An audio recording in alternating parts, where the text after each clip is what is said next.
अपर्याप्तं ततस्माकं वरं विस्मविलक्षितं पर्याप्तं त्वयि तेषां वरं विस्मविलक्षितम् अयनेषु च सर्वेषु ज्ञाता भागमवस्थिता विस्मयमेवाभिलक्षन्तु भवन्तः सर्व एव हि। অনুবাদ: আমাদের সৈন্যবল অপরিমিত এবং আমরা পিতামহ ভীষ্মের দ্বারা পূর্ণরূপে সুরক্ষিত, কিন্তু ভীমের দ্বারা সতর্কভাবে সুরক্ষিত পাণ্ডবদের শক্তি সীমিত। এখন আপনারা সকলেই সেনাবইয়ের প্রবেশপথে নিজ নিজ গুরুত্বপূর্ণ স্থানে স্থিত হয়ে পিতামহ ভীষ্মকে সর্বতোভাবে সাহায্য প্রদান করুন। তাৎপর্য: এখানে দুর্যোধন পাণ্ডব পক্ষ ও কৌরব পক্ষের সামরিক শক্তির তুলনা করেছে। পিতামহ ভীলশ্রেষ্ঠ ভীষ্মদেবের রক্ষণাবেক্ষণাধীন অমিত শক্তিশালী এক সৈন্যবাহিনী ছিল দুর্যোধনের পক্ষে। অপর পক্ষে পাণ্ডবদের সৈন্যবাহিনী ছিল সীমিত এবং তার সেনাপতি ছিলেন ভীমসেন, যার শৌর্য, বীর্য ও সৈন্য পরিচালনার ক্ষমতা পিতামহ ভীষ্মদেবের তুলনায় ছিল নিতান্তই নগণ্য।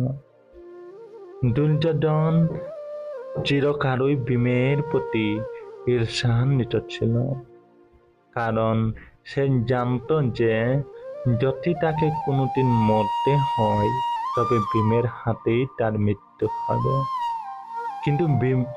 কিন্তু ভীষ্মের মতো বিচক্ষণ ও দুর্ধর্ষ যোদ্ধা তার পক্ষের সেনাপতি থাকায় সে নিশ্চিতভাবে ধরে নিয়েছিল জয় তার হবেই।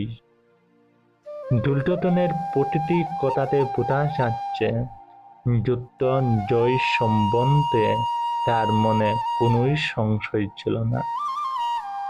ভীষ্মের শৌর্য বীর্যের প্রশংসা করার পর দুর্যোধন বিবেচনা করে দেখল অন্যেরা মনে করতে পারে তাদের শৌর্য বীর্যের গুরুত্ব রাঘব করে এই করা হচ্ছে।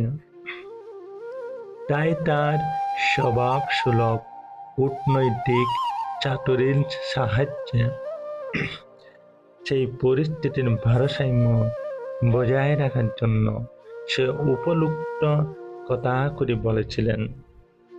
এইভাবে সে মনে করিয়ে দিল যে ভীষ্মদেব যত বড় যোদ্ধাই হন তিনি বৃদ্ধ হয়ে পড়েছেন এবং সব দিক থেকে তাই ভীষ্মদেবকে তাদের সকলেরই রক্ষা করা উচিত। যুদ্ধ করতে করতে যদি তিনি কোনো একদিকে এগিয়ে যান তাহলে শত্রুপক্ষ তার সুযোগ নিয়ে অন্য দিক থেকে আক্রমণ করতে পারে। তাই অন্য বীর পুঙ্গবেরা যাতে নিজ নিজ স্থানে অধিষ্ঠিত থেকে শত্রুর সৈন্যকে মুখভেদ করতে না দেয়। তার গুরুত্ব সম্বন্ধে দ্রোণাচার্যকেও দুর্যোধন মনে করিয়েছিলেন। দুর্যোধন স্পষ্টই অনুভব করেছিল যে কুরুক্ষেত্রের যুদ্ধে তার জয়লাভ সম্পূর্ণভাবে নির্ভর করছে ভীষ্মদেবের উপরে।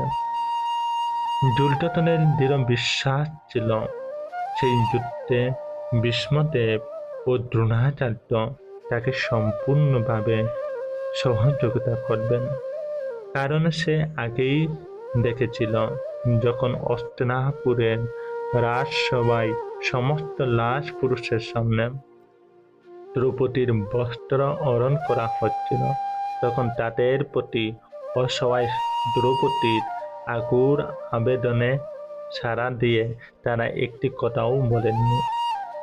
যদিও দুর্যোধন জানত তার দুই সেনাপতি পাণ্ডবদের বেশ স্নেহ করতেন, কিন্তু তার বিশ্বাস ছিল যে পাশা খেলার নিয়ম অনুসারে তারা যেমন তাদের স্নেহ প্রবণতা বর্জন করেছিলেন, এই যুদ্ধও তারা তাই করবেন।